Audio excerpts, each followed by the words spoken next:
রাত্রির শেষ ভাগে যিনি আরশ থেকে আকাশে নেমে আসেন, আজকাল মাঝরাতে আমি তার সাথে কথা বলি।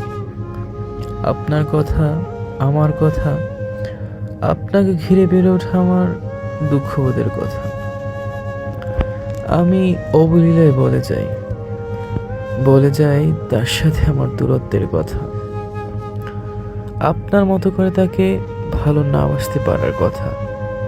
তিনি চুপচাপ শুনে যান, তারপর এক অদ্ভুত প্রশান্তি ঢেলে দেন অশান্ত হৃদয় জুড়ে।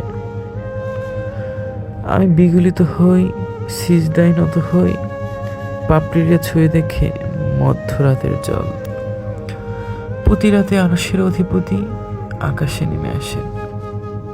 আমি তাই আকাশ ভালোবাসি, যতটা ভালো আপনাকে বাসি তার চেয়েও বেশি আল্লাহকে ভালোবাসি।